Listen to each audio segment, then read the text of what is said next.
better. Hey, everybody, it's me, Dr. Amanda Kemp, Aminata Soul Plant Walker Firewoman. And I'm so excited to have as our guest today, Missy, who I call Farmer Missy in my phone.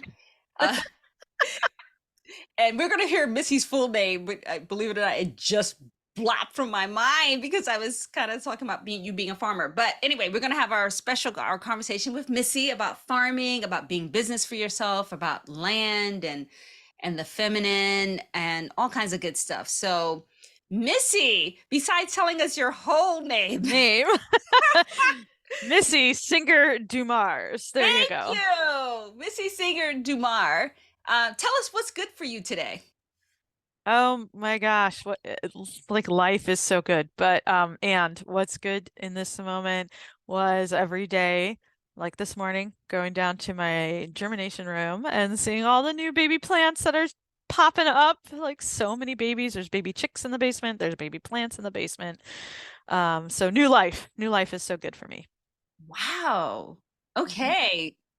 And just can you just tell me about your last name Dumar? Because I associate that with French and with Louisiana. Do you have any French Yeah, connections? no, that's actually my ex-husband's part of the last name. Singer is my part of the last name, and we both agreed to keep our whole non-hyphenated version of both names. Uh, And but the singer has a story actually. well, tell us about the singer. So my maiden name is actually Wiener, and after my first divorce, I was living in Las Vegas and I kept my first husband's last name because I was a new massage therapist. And the way I put it with my dad's like, why don't you go back to Wiener? I'm like, Dad, Wiener, massage, Las Vegas, not a good combo. He's like, all right, good point, good point, good point. So I kept Will Riker for a really long time and I knew I didn't want to go back to Wiener. And I really wasn't sure what I wanted to do for a long time. Mm, Singer is my mother's maiden name, and that eventually felt really resonant and aligned to honor the matrilineal line. And so, interestingly, the day after I had a first date with my most recent ex-husband, my first husband called me to tell me he was going to propose to his girlfriend. And it was such magical timing. And I'm like, it's time to change my name because now there's going to be another Mrs. with his last name. And so I started the process of changing my last name to Singer. And it takes a long time. It's like a really complicated process if you're not doing it in the act of divorcing or something mm. or marrying. And like I really had only Missy Singer for a month or two before I remarried. And so it was kind of, and when we both decided to go to Singer Dumars with no hyphen, so we could Mhm. drop one of the names easily if we needed to or wanted to. So that's the whole long story. So the Singer really honors my mother's line and lineage. Beautiful. Yeah. It's funny that we're talking about names because I've been thinking a lot about taking the name Aminata Soul Plant Walker Firewoman, um, and what it takes to shift people's what they call you. You know, I was thinking about Muhammad Ali, how he was Cassius Clay, Mm. and in one of his fights, I think he was fighting somebody named Floyd something. He knocked him down and he said to him, "What's my name? What's my name?" He wanted to be called, Muhammad Ali. So names are like powerful. Words are powerful. I mean, there's words hold magic and Hmm. energy. Hmm. So do you feel like your mother's mother is part of you doing what you're doing on your farm now?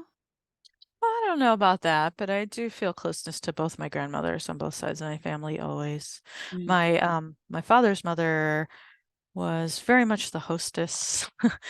A lot of holidays with her, and that side of the family. And my mom's mom, I think that just feels more like I feel the blood and ancestry of her side, you know. Mm. I don't know how else to describe it. Mm. Mm. Wow, this is a conversation I didn't expect her to I go, and it's know. totally fine. Well, speaking of blood and ancestry, I don't know. For me, land is kind of like elemental like that. How did you get into farming? Oh my gosh. You're a commercial farmer, right? You farm to like make a living. Somewhat, yeah, yeah.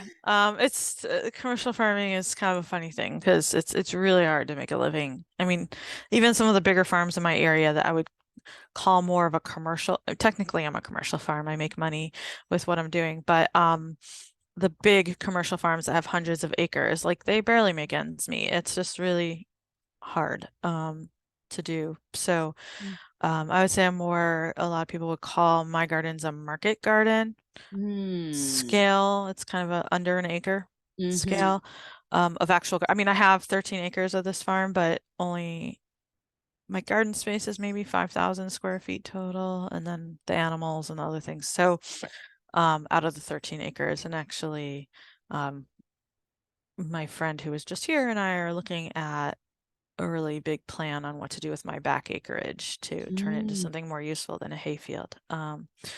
So, but yeah, no, how I came to farming is, oh my gosh, where do I begin?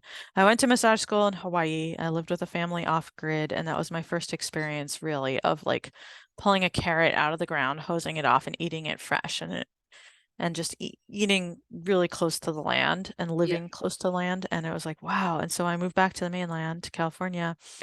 I started seeking out farmers markets and things like that more. Mm-hmm. I'm a pretty avid cook, a very avid cook and Mm. culinary fan. And so, I came to it from like, what do I like to eat? What do I like to cook? Um, What and year about what year were we talking about the 90s or the 2000s? that would be 2009, 2008, something like Okay. 2008, 9, somewhere around that. And were you in Northern California? I was in Northern California. Well, so I was living in I was living in Las Vegas. I went to massage school in Hawaii, and when I came back to Vegas for a short while, and I was like, okay, I got to move somewhere else. And Yeah. it's a long story. I ended up Santa Cruz, California, but I ended up in Santa Cruz, California, and yeah, and just like strawberry picking up on the cliffs, looking over the ocean, and big farmers markets because that kind of part of California is really close to what they call the breadbasket of the Mm. country and where a lot Mm. of food is grown. That's And right. so I started, that was the beginning. And then over the years, being exposed to different dietary choices, I got really good at getting creative in the kitchen and things like that. My own dietary choices, cooking for friends, things like that. I moved to Colorado, wanted to just live somewhere where there was more seasons, wanted to by then I was living in San Francisco in the city and wanted to get out of the city. Mm. And met my most recent ex-husband in Colorado, and he grew up more around farms and growing food and things like that. And so it was really their dream to have a farm. And Mm. I was like, sure, sounds cool. And so we found this place, and there's a lot of magic. And I say magic, it would look to an outsider like coincidence, but there's a lot of magic to this place and the ties it has to me and to us. And so we went for it and came here. And And you are in Eden, New York? I'm in Eden, New York, which is just outside of Buffalo, a region called Western New York, which is not the same as upstate New York. Very, very different. I'm only like 60 miles from Erie, Pennsylvania, along the Lake Erie shoreline. Okay. So there's two things Um, I want to follow up with. So okay. one is you said, well, first of all, we can't jump over the name Eden. Right, right. I That your know. It farm truly is just is. so magical and coming to you And is this is a very Eden. agriculture town, a very agriculture focused town. With it, it started with agriculture. It still has deep agricultural roots and a lot of farmland. Mm-hmm. So, And tell me, do you feel like, and I want to come back to food because I know your okay. podcast is called Women in And then Food, and you food, just yeah. said how much you love food and innovating in the kitchen Hmm. um, but your grandmother being this incredible host. So, um, but what I wanted to get to when I asked you where in California did you move to, um, wasn't there like a whole food movement in California of like farm to table? Isn't that where Yeah, well, slower I cooking? mean, Alice Louise Waters would many consider the grandmother or whatever you want to call her of farm to table. She really brought farm to table to the US long before a lot of other people. You get a little further in Northern California and Sonoma County, and you've got like the French Laundry and the chef there, and actually before he made it a big thing, it was a thing. But yeah, the farm to table, a lot of it kind of started in the Bay Area Mhm. early on. Mhm. And I say that as a movement, but the truth is, farm to table is just how people ate once Mhm. upon a time. Right, Like, right, hello, that's how right. you eat. That's how people eat before there was manufactured food and mass-produced food and Yeah, things like that. Like that was just life. That's just living. right. You would But yeah. dig a carrot out of the ground like you did when you were off the grid. You go get Yeah, a or carrot, you you get a would carrot. eat what was ripe, you would eat what was in season, you would Yeah, preserve food, you would can food, you would dry food, you would, have storage crops, things like that. yeah. But you didn't grow up like this. No, not at all. Not Yeah, at all. I grew up like a upper middle class Jewish country club kid. yeah. So Yeah. that's not going to be like digging carrots out of the ground.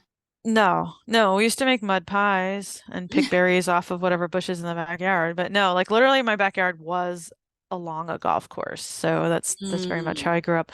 But I did go to summer camp and things like that. Very posh summer camp, but still outdoors, living in cabins and things. I didn't camp. I didn't go camping until I was an adult.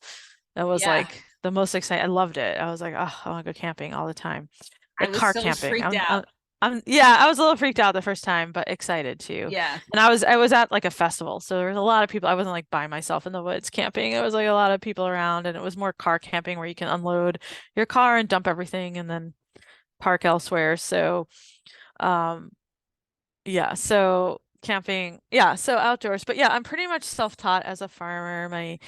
We moved to this region because I still have a friend who's been an urban farmer in Toronto, and she was very involved in helping get the farm started and build the first gardens. And mm, I keep referring to them as an ex-husband, so they are no longer here, mm-hmm. and I've taken it on. Oh, And nice. so Wow. Okay, and you've yeah, taken it on. So one of the yeah. things I wanted to ask you, because you are a farmer and I understand you're a market farmer, um, you're very close to your. I mean, look at you talk about your plants as babies, and they're in your basement, and you've got your baby chicks. So you're obviously like very connected. Um, Uh-huh.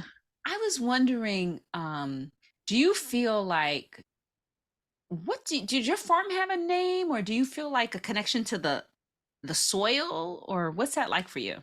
Well, the farm has a name. It's Crown Hill Farm. It came with that name, has a long history. This house where I'm sitting right now, this part of the house even was built in 1850. It's a very interesting history.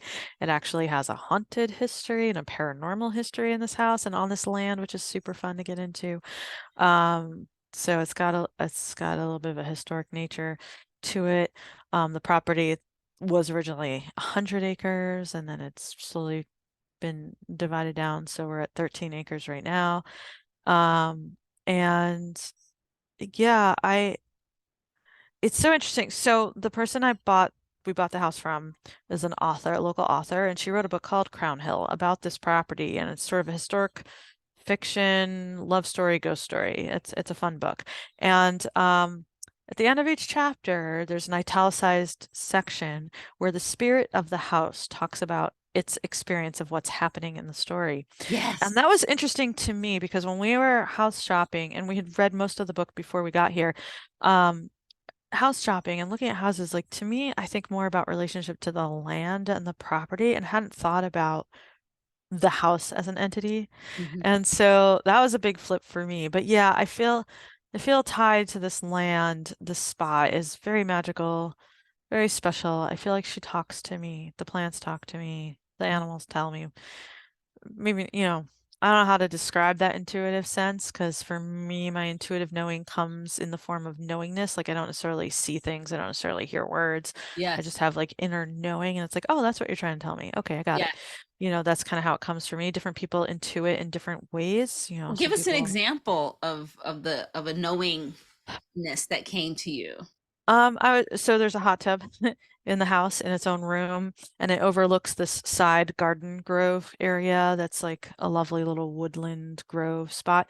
And I was sitting in a hot tub one day looking during daylight so I could see the grove, and I was looking out, and I just got this sense of like she's feeling unattended, Mm. you know. that part is feeling unattended because I tend to focus on growing food. And so just the grounds sometimes get neglected. And, Mhm. I felt like I had a conversation with her of like, all right, I'm going to give you more attention this year. I'm Mm, going to, clean you up a little and give you some loving and mm. keep an eye on you. So like that would be an example. Yeah. And have you I've done it?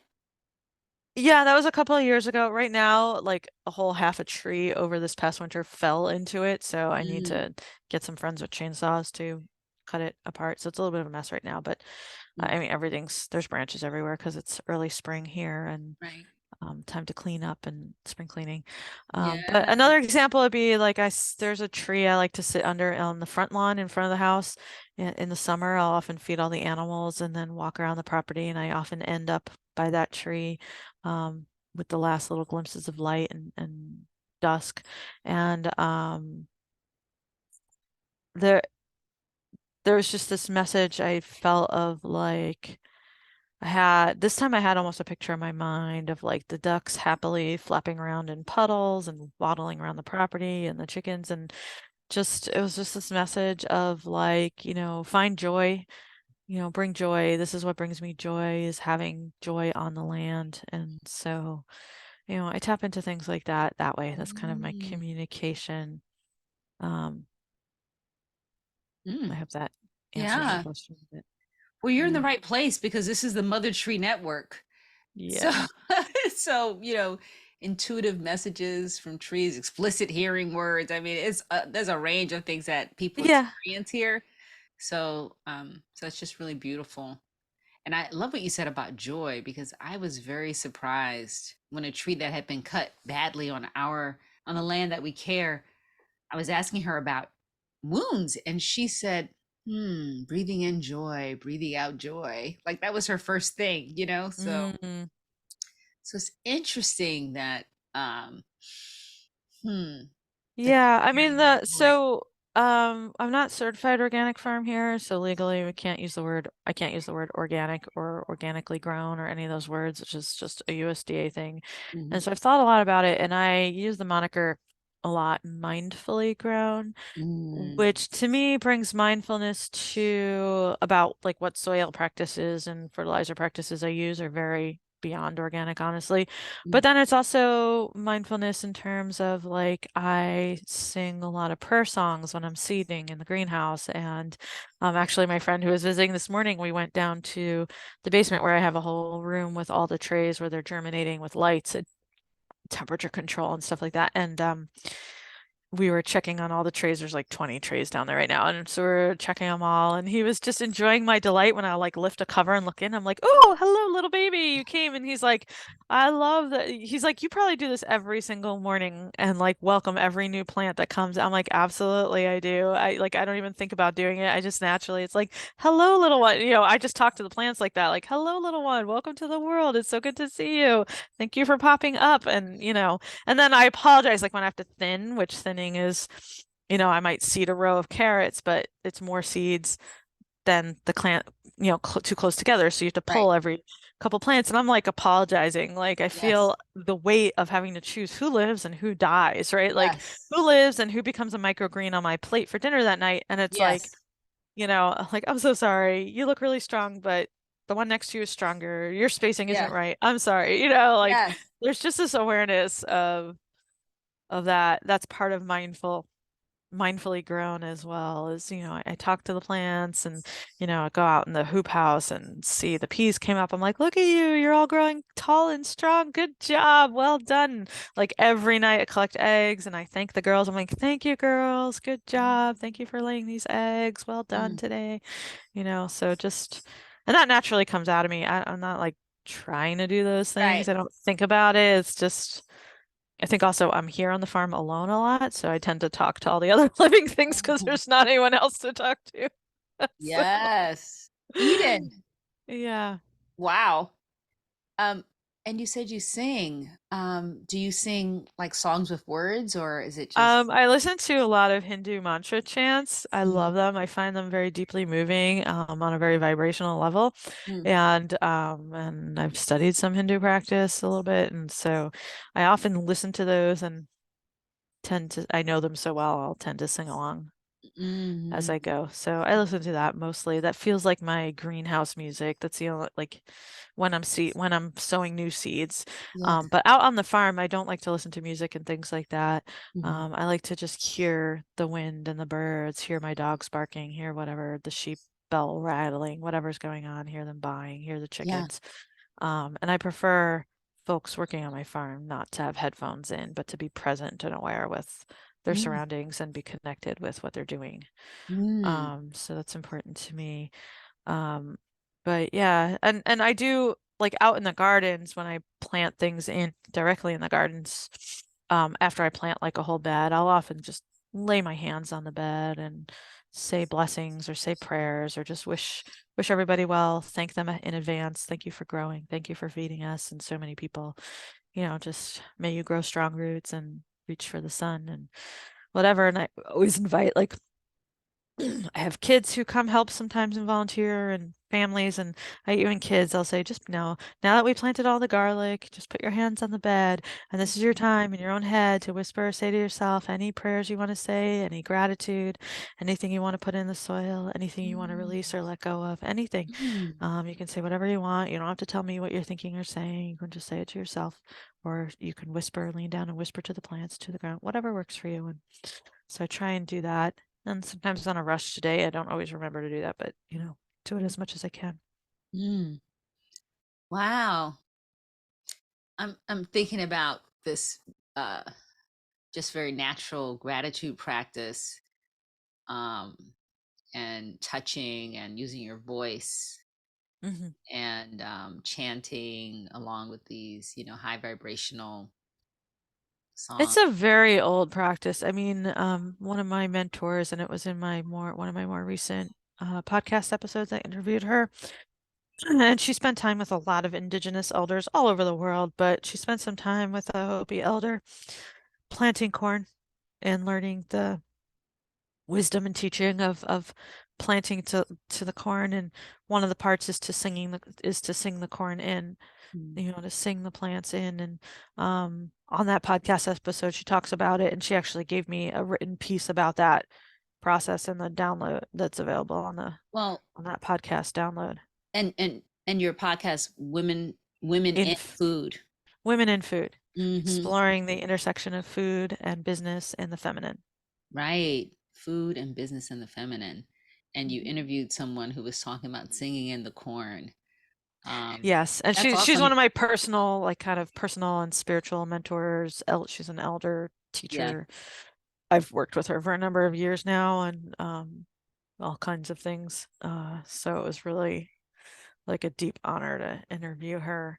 Yeah. And she's always had gardens and been very food oriented. She's not necessarily working in food, so a little Right. different of a guest, but carries so much wisdom of the plant world and the natural world and food. And um, we talked a lot about like how to learn to cook without recipes and without professional training, like just how to learn flavor and learn what you like, what you don't like, what combinations, discover what works, what doesn't work for yourself, like how to improvise in the kitchen. Mm. So you do want to tell us the name of that episode or send me a link so we can include it? Ooh, I'll send you the Send link us a because link and we'll just put it in the show I notes. can't even think of what the episode was Don't called, but worry. I'll Don't tell you. worry. Now you got me. That was my It Virgo was brain. lessons in food from the grandmothers and kitchen improv, episode Kitchen 19. improv. Yeah, So so I we have to call in my husband right now because his name is Michael Jumanis. He's a violinist. What he likes to do is he likes to I was going to say pray, but it is pray and play the sun in. He likes to do sunrise Oh, in the summer, nice. go to the beach and just play the sun in. Nice. Yeah, Love that. it really it just feeds him. And I went once with him because it's early, and and I think it's good for couples that where one thing is your thing. Uh-huh. Yeah. So, but I went with him one morning, and I was like, oh my God, he's praying the sun in. I was like, wow, it just felt so mythic. Yeah, well, that's where we get some of these, winter solstice traditions and things like that is calling the sun back. The sun at least in the northern hemisphere, right, the sun diminishes.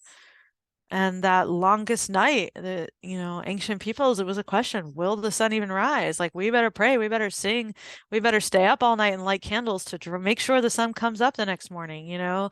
That's like a real thing. And a lot of um, religions and tradition. I mean, I have a Jewish background, although I kind of practice a more earth-based spiritual personal practice. But Judaism is very harvest, very natural world oriented, very, they celebrate the new moons. They understood moon cycles. The Jewish calendar is actually a lunar calendar. A lot of the festivals are seasonal festivals. Yeah. Harvest. There's a holiday that's all about planting trees, things like that. So it's very, when you look at the traditions that have been around a very long time, they are very natural world based Hmm. Hmm. Yeah. Yeah. in many traditions. I can only speak to the ones I know, but Right. yeah. Right. I remember we were sitting around the dinner table one night or something like that, and somehow world religions came up, Mm, and we were like talking about which one is the oldest, and my son started talking about Judaism. And I just remember he's like, it's ancient. And I remember everybody paused at the table and was like, oh, wow, Gabe actually knows something. It was like he was really paying attention when that was kind of in the school he went to, they valued that. And I just remember I remember the pause when you think about how ancient some of our traditions are, you know? yeah, yeah. A lot of your Asian, the Hindu tradition, Indian traditions, Asian traditions are super, Chinese traditions, super old. Definitely. And, one of the things I've recently gotten more into over the last few years is African indigenous wisdom. Mm. And so there's a book I talk about on almost every episode on this podcast by Malidoma Patrice Somé, in case folks haven't heard of it. The Healing Wisdom of Africa. Hmm. And in that, Missy, this might be interesting to you. One of the things he says is that you can't fulfill on your life purpose without nature and community. You need a community to actually confirm your life purpose. Somebody has to say, yes, I see that in you, or yes, I need that gift Mm, that you bring. And part of the way that we discern what it is by being in nature, by observing, being teachable, listening. mm, mm. That's some deep wisdom. It is, and it's old. Yeah. It's old. It's old, old, old. So pre-colonial, pre-Christian. Um, Oh yeah, there's a lot of old traditions where like children aren't named until the community mhm, sees their purpose or things mhm, like that. Like, mhm. you know. Yeah, Mhm. yeah. And I just want to say out loud, I want to ask you this question.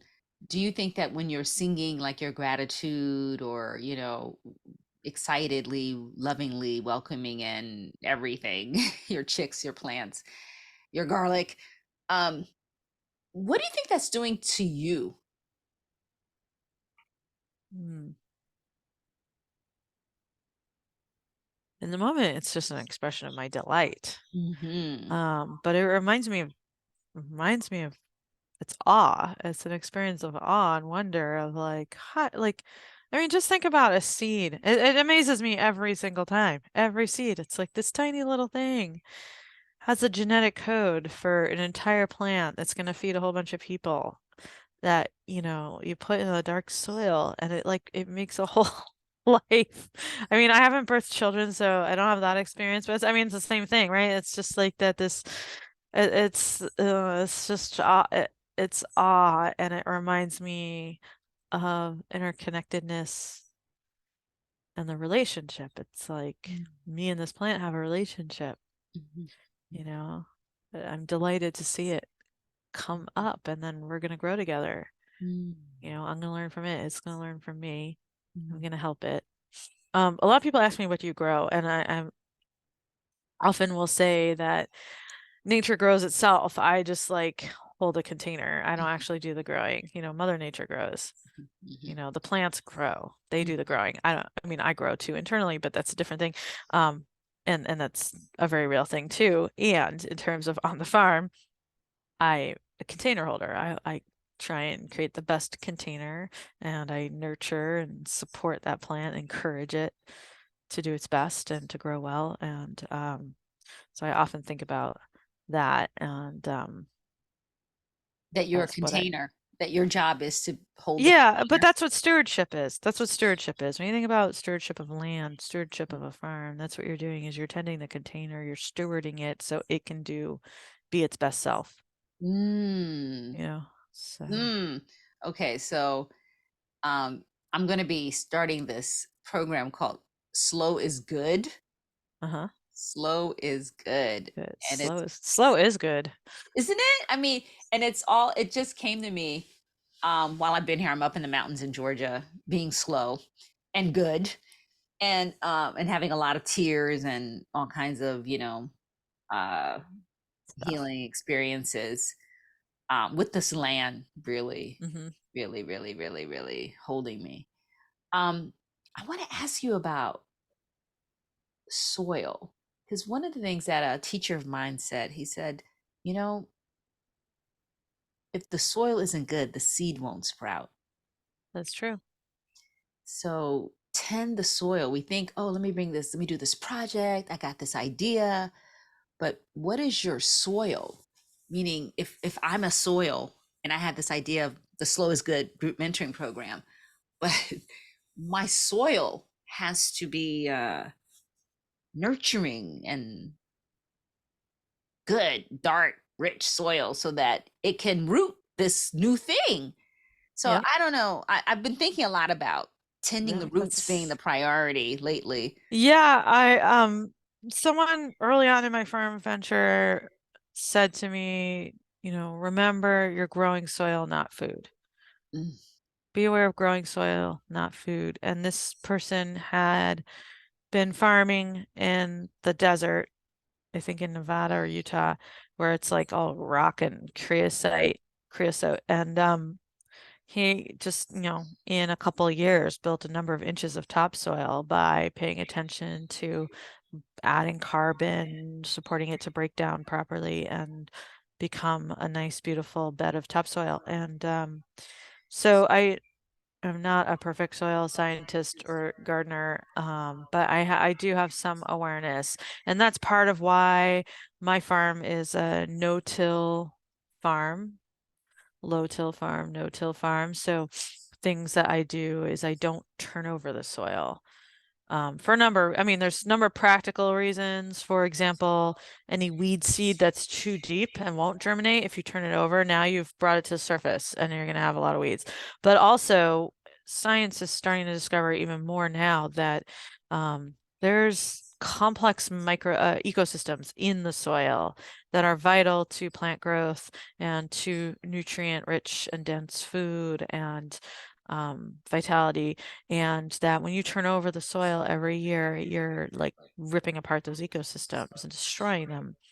And so that's important to me. And also, not having machinery, if you're tilling the top foot or so all the time with heavy machinery, you're creating a hard pan underneath that, and then eventually water can't drain or anything anymore. So there's things like that that I think about. Also, like when I'm weeding, so long as the weeds haven't gone to flower yet, which sometimes that happens because it takes me a while to get to all the beds, but when they're small weeds, I try to tear them up and drop them right on the bed. Like I don't remove them because it's weeds are actually gifts. Their roots go really deep, and so they're drawing nutrients from deeper in the garden up into their leaves. And so you can actually bring those nutrients to the soil where your plants are, the animals are, by letting those leaves break back down into nutrients on the surface or right in the top. So there's things like that being aware of what you're removing or adding to a system, and can you keep it a closed system? And to me, that's part of sustainability. And I was just talking to my friend about it this morning about, what does that look like in terms of finance? You know, what sustainable finance is. One of the reasons I'm not too interested in being a non-for-profit is because they're dependent on outside inputs. They're not self-sustaining. If Right. that outside input disappears, or if the fertilizer disappears, there's no way to feed the system Okay, or wait. keep it going. Before we go into that, and I do want to go into that metaphor, I want Mm-hmm. to ask you about this no-till, low-till approach to yourself as soil. Mm. You're going to say, you miss your soil, or, I mean, not to, I'm a soil bed, so I don't want to till and lose some nutrients, but I do need to like make space for seeds. And how would you Yeah, apply it? tilling might not be the thing. It's more awareness of how do I ensure the soil continues to build and grow and stay rich in nutrients. So how do you tend the soil? So on a farm, physical soil that's about tilling or not tilling might be one method. There's other methods, also like regenerative agriculture and things like that. But so there's a lot of choices. And I think internally, I would say that it's not necessarily no-till or to till your inner soil. However, it's about like how do you feed it regularly? How do you build up the skill that your inner landscape can feed itself? And to me, that's resilience, Ooh, that's both interesting. on the farm and in yourself. Like, Ooh. I've become aware over the past number of years, I'm a rather resilient person, and I'm aware that I meet a lot of people who aren't Mhm. as resilient. And that's probably because I've put a lot of work into tending my inner world and how I process emotions. I also think we're all designed unique. We all have our own genetic code for who we are and how we grow. So to me now, the tilling is to, or the non-tilling is to allow myself to be myself. Mhm. Like Mhm. understand my genetic code and not to Mhm. try and, as my mentor will talk about, she'll say like, an acorn has a genetic code for an oak tree. The acorn never tries to be a palm tree, Right. right? So to understand who I am naturally coded or designed to Yeah. be and allowing that to grow. I think that's actually the resilience because then I let myself be. It's so much easier to let yourself Yeah. be yourself Yeah. than try and be something you're not. Yeah. And that's been my more recent work. But like all these things are about resilience, it's like the more you tend yourself, the more you understand yourself, the more you know how to know what you need or don't need, and you take care of both your inner and outer landscape, the more resilient it can be. And the same with soil. When you tend soil really well in the farm, it is resilient to pests, to this, and it grows plants that are super strong and resilient as well. Mhm. Mhm. Um, which I is like. something I've been thinking about recently about like I grow a lot of edible flowers and I grow in soil outdoors or semi outdoors. But there's microgreens and hydroponic growers that are growing flowers as well. And I've had chefs tell me that there's a difference in like how well my flowers last compared to indoor flowers lasting, staying fresh.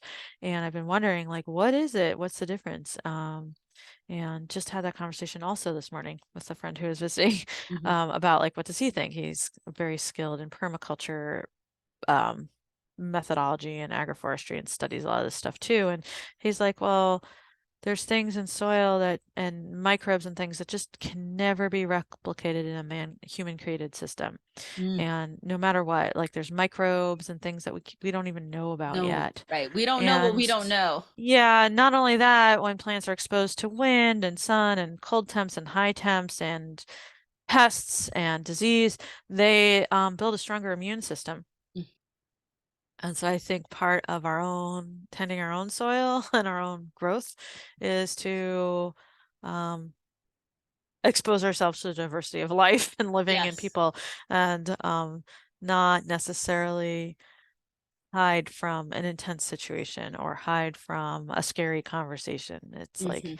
lean into those things that makes us stronger Mhm. individuals, which creates a more resilient plant, if you're going to call us a plant, or a Mhm. resilient human. And I was just reading an article. I just saw I love how these things link together. I just saw an article that was talking about nonviolent communication, which I think has a gift and a place, but there's a way this person was writing about how nonviolent communication has created a crop of people who are avoidant of intense conversations and how privileged that is and how racist that is, Mm, that certain cultures, heated debate is part of the culture, mm, and how like smoothing it all over and always having to be pleasant is reducing diversity and not honoring cultural diversity.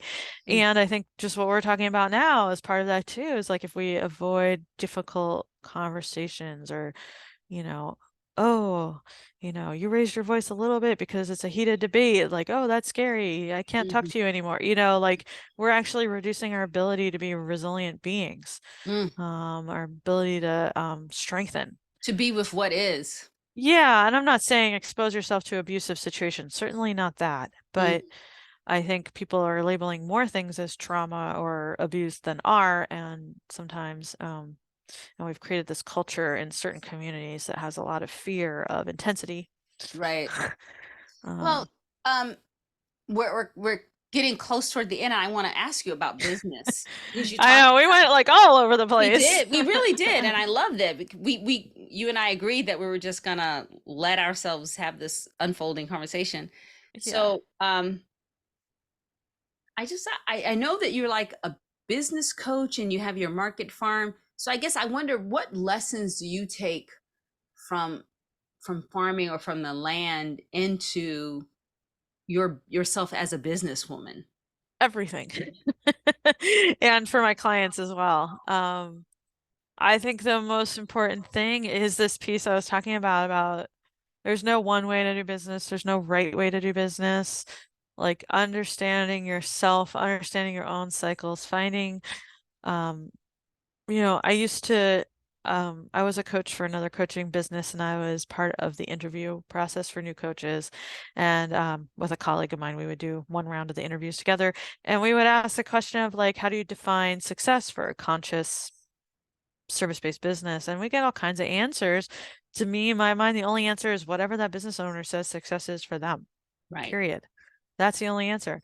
Hmm. And so I think that's part of it. Like, just as we want to allow plants to grow in their natural ways and their natural cycles, allow your business, allow yourself to create a business that grows with who you are naturally, um, is one. I've also, we're in a fast-paced business environment these days where a business cycle or what they call an iteration could be, and I'm kind of a closet tech geek, so I know a lot of tech business language.